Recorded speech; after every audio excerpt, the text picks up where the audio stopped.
This channel does not promote any violent, harmful, or illegal activities. All content provided by this channel is meant for an educational purpose only. Brought to you by V-Guard, co-powered by Sensodyne O Vimal, বলো কথা কেশরী।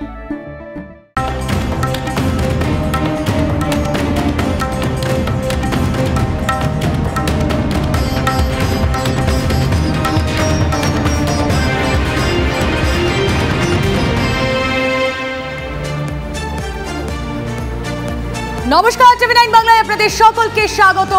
শুরু করছি press corner. Press corner মানে আগামী 1 ঘন্টা সমস্ত গুরুত্বপূর্ণ খবরের দুরন্ত আপডেট আপনাদের সামনে নিয়ে হাজির হব আমরা। আপনাদের সঙ্গে আমি রুমেলা। প্রেস কর্নারে আপনাদের সঙ্গে রয়েছি আমি তন্নিষ্ঠা। এই মুহূর্তে একের পর এক ব্রেকিং নিউজ রয়েছে এবং আমাদের প্রতিনিধিরা রয়েছেন গ্রাউন্ড জিরো থেকে সমস্ত খবর লেটেস্ট আপডেট।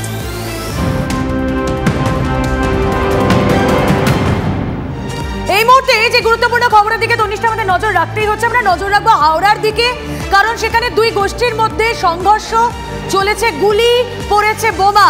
এই একই ঘটনা আমরা দেখতে পেয়েছি নিন্দাতেও। সেখানে দুই গোষ্ঠীর মধ্যে সংঘর্ষ, শুট আউটের ঘটনা। বারবার এই বঙ্গে কেন শুট আউটের মতো ঘটনা ঘটছে? পাশাপাশি আমরা যদি মাথা ভাঙার দিকে নজর রাখি, যে ঘটনা ঘটেছে সেখানে, তাতে আমাদের মাথা হেঁট হয়ে যাচ্ছে। অন্যদিকে সংঘাত, সেই সংঘাত কিন্তু আরো চওড়া হচ্ছে। কোথায় সংঘাত? রাজ্য এবং রাজ্যপালের মধ্যে সংঘাত। এই সমস্ত খবরের লেটেস্ট আপডেট এবার। একদম তাই। তবে একদম এই মুহূর্তে যে বড় খবর আসছে, হাওড়ার বাঁকড়ায় দুই গোষ্ঠীর সংঘর্ষ, চলল গুলি, বোমা। এই খবর আসছে, উত্তেজনা সেখানে, প্রকাশ্যে বন্দুক নিয়ে দাপাদাপি। এই মুহূর্তে আমাদের কাছে ছবি এসেছে, ছবি দেখাচ্ছি আপনাদের। দেখুন কিভাবে বন্দুক নিয়ে দাপাদাপি চলছে। হাওড়ায় দুই গোষ্ঠীর সংঘর্ষের শুট আউট। টিভি9 বাংলা এক্সক্লুসিভ খবর এবং এক্সক্লুসিভ ফুটেজ এসেছে। ব্যাপক ইট বৃষ্টি সেখানে। হাওড়ার বাঁকড়ার ছবি, দুই গোষ্ঠীর সংঘর্ষে গুলি, বোমা চলছে, প্রকাশ্যে বন্দুক নিয়ে দাপাদাপি, ব্যাপক ইট বৃষ্টি এবং ঘটনাস্থলে ইতিমধ্যেই পুলিশ গিয়ে পৌঁছেছে। পরিস্থিতি নিয়ন্ত্রণের চেষ্টা চলছে। একই দিনে জোড়া শুট আউট। টিভি9 বাংলা এক্সক্লুসিভ কিছু ছবি আপনাদের দেখাচ্ছি। যে ছবি আপনারা এই মুহূর্তে দেখতে পাচ্ছেন, হাওড়ায় দুই গোষ্ঠীর সংঘর্ষের শুট আউট।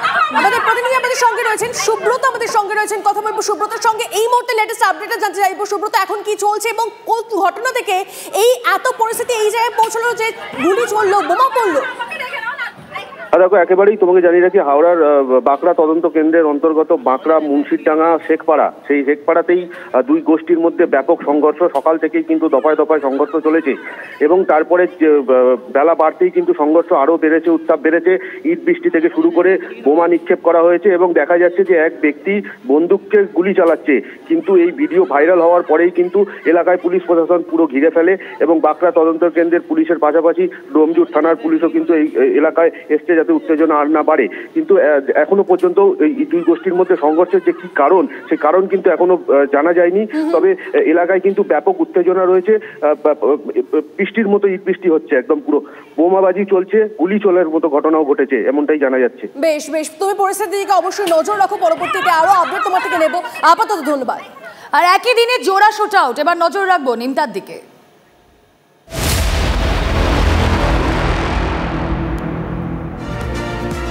ব্যারাকপুরে হয়েছে আর এবার নিমতায়।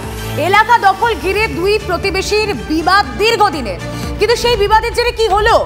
ফতুল্লাপুর এলাকায় দুষ্কৃতীদের দুই গোষ্ঠীর গুলির লড়াই। গুলিবিদ্ধ হাফিজুর শেখ। হাফিজুরের পেটে গুলি লাগে, আশঙ্কাজনক অবস্থায় তাকে হাসপাতালে ভর্তি করা হয়েছে। রঞ্জিত দল প্রতিনিধি রয়েছেন আমাদের সঙ্গে। রঞ্জিত, এলাকা দখল নিয়ে একটা ঝামেলা, সেটা গোলাগুলি পর্যন্ত করাতে পারে? হ্যাঁ, সেটা বোধহয় ব্যারাকপুর এবং এই সংলগ্ন এলাকা নিমতা, এই জায়গাগুলো বলেই বোধহয় সম্ভব।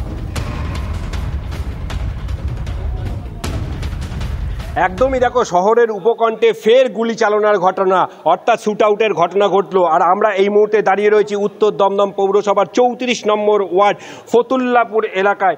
এইখানেই কিন্তু গুলিবিদ্ধ হয়েছিল হাফিজুল শেখ। অর্থাৎ এই যে রক্ত পড়ে রয়েছে, এই জায়গায় কিন্তু পড়েছিল। এবং এই ঘটনায় ফারুক আহমেদ নামে এক দুষ্কৃতীকে গ্রেপ্তার করেছে নিমতা থানা পুলিশ। তার বিরুদ্ধে মারধর, অর্থাৎ 341, 324, 326 এছাড়াও 307 অর্থাৎ খুনের চেষ্টা, এছাড়াও আর্মস অ্যাক্ট অর্থাৎ আগ্নেয়াস্ত্র নিয়ে তাকে গুলি চালনা ঘটনা ঘটেছিল, সেই আগ্নেয়াস্ত্র অর্থাৎ ব্যবহৃত করা হয়েছিল, খুনের চেষ্টায় ব্যবহৃত করা হয়েছিল সেই আগ্নেয়াস্ত্র এবং 1 রাউন্ড কার্তুজ সহ তাকে গ্রেপ্তার করা হয়েছে। আজ তাকে ব্যারাকপুর আদালতে পেশ করে নিজেদের হেফাজতে নেওয়ার আবেদন জানানো হবে। তবে যেটি পুলিশ সূত্র মারফত আমরা জানতে পেরেছি যে এই নিমতা ফতুল্লাপুর এলাকায় এর আগেও কিন্তু ব্যারাকপুর কমিশনারেটে গুলি চালনার ঘটনা একাধিকবার ঘটেছে এবং সেই ঘটনার পুনরাবৃত্তি এইখানে দেখা গেল। অর্থাৎ হাফিজুল শেখ তিনি কিন্তু কোনো রাজনৈতিক দলের সঙ্গে যুক্ত নন, এমনটাই কিন্তু তার যে পরিবার। আমরা এই ঘটনার বারবার আমরা ঘটতে দেখছি এই এলাকাগুলোতে, কেন লাগাম পরানো যাচ্ছে না প্রশ্ন উঠছে। রঞ্জিত, ধন্যবাদ। দেখলো আমার দেওয়ার এখানে শুয়ে আছে, আমার জানে আছে, হ্যাঁ পড়ে আছে, ওই অবধি জানি, এছাড়া আর কিছু জানি না। গুলি করেছে, আমরা আসলাম দেখি নিয়ে হসপিটাল নিয়ে চলে যাচ্ছে। কানাঘুষো শোনা যাচ্ছে যে কোনো নিজেদের মধ্যে কোনো অশান্তির কারণ হোক আর যাই হোক। আচ্ছা, তৃণমূল করতো। ফারুক ওকে ডেকেছে বাড়িতে এসে। ফারুক কে এখানেই থাকে? হ্যাঁ, ওই সামনে ও ওপরে নিচে লেবেছে, তখনই ঘটনা। Brought to you by Vguard, co powered by Sensodyne ও ভিমল, বলো কথা কেশরী।